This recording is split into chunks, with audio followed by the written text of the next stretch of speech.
When Famidaily entered 1993, I decided that I should probably do some retrospectives as we reach significant endpoints.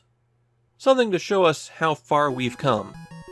Well, that becomes a bit of an issue for me in this episode, because Moero Twinbee marks two really significant endings on the system. First, this is Konami's final Famicom game. Konami's been hanging on by re-releasing some of their old disk system games as part of a bargain line, but that comes to an end here with Moero Twinbee.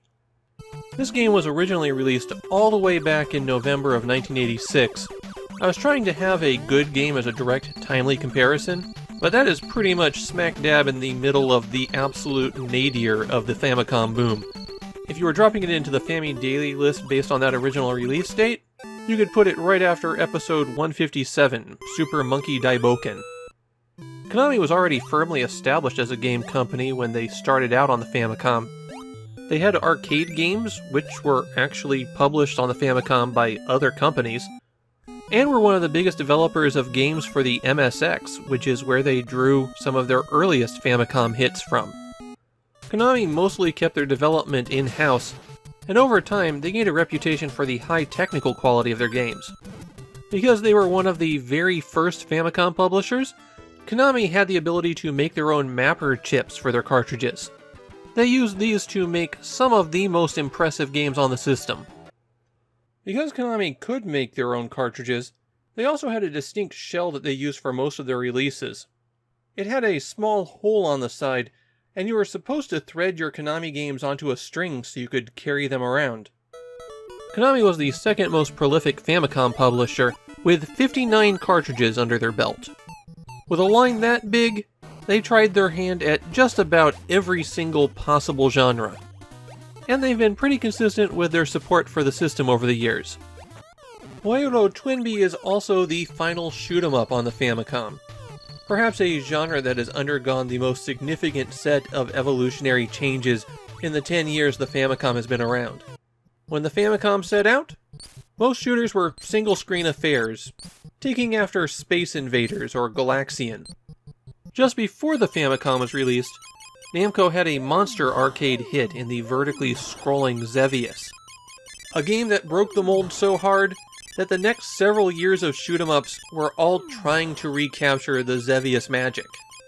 Conveniently enough for this script, it was Konami who really made the next evolutionary step with Gradius. It had an elaborate power-up scheme, much more complex stages, and a real emphasis on spectacle, which the shoot-'em-up genre really became focused on. But by 1988, the Famicom really couldn't keep pace with the shoot-'em-up genre. Shoot-'em-up games at that point required a lot more sprites and a lot more speed, and the Famicom couldn't do it. The PC Engine and the Mega Drive became the go-to machines for shoot-'em-up fans. But there were still some people who could pull off impressive technical feats on the Famicom. Compile, who on multiple occasions squeezed every last drop of power out of a weak system to produce a spectacular shoot-'em-up. And Summer Carnival 92 Rekka pushed past even those limits, coming close to the bullet hell that the shoot-'em-up genre would become. Moero Twinbee is the second game in the Twinbee series. The first and third were released on the Famicom. It was the first console original Twinbee game. You could translate the title as Burning Twinbee, and that's burning like passionate, not burning like on fire. The game also has a subtitle, Cinnamon Hakase o Sukue, or Save Dr. Cinnamon, which kind of tells you the plot of the game. Dr. Cinnamon has been abducted and his lab destroyed. The pilots of his creations, Twinbee, Winbee, and Gwynbee, set out to rescue him. There are 7 stages in Moero Twinbee, and the very first stage is a huge departure for the series. All of the other Twinbee shoot-'em-ups are vertically scrolling, while some of the stages, including the first stage here, scroll horizontally. It actually gives them slightly different control schemes as well. When you're horizontal, B fires your main gun and drops a bomb, while A fires a heart straight up. The hearts can't hurt enemies though, they can only strike bells. When you're scrolling vertically, B fires your main gun and A drops a bomb. As in other Twinbee games, the clouds are hiding bells. and the bells act as your power-ups, assuming you can get them there. When bells emerge from a cloud, they come out yellow, and yellow bells are only worth points.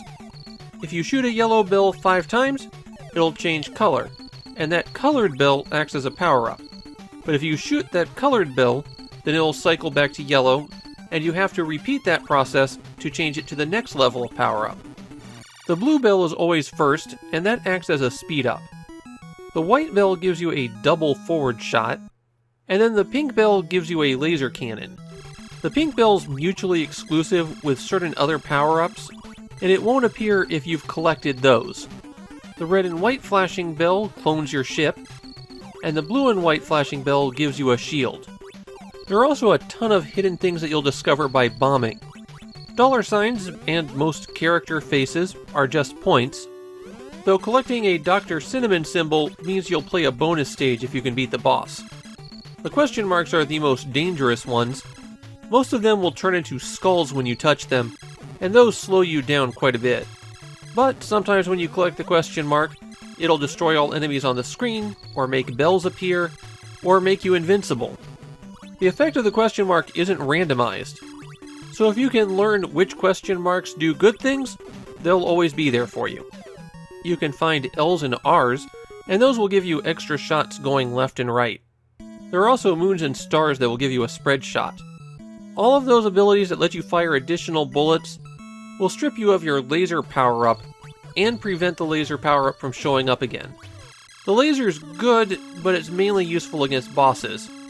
I found the spread to be a lot more effective to use when just playing stages. The bosses aren't too tough here. You'll mainly have to circle them and shoot their vulnerable point.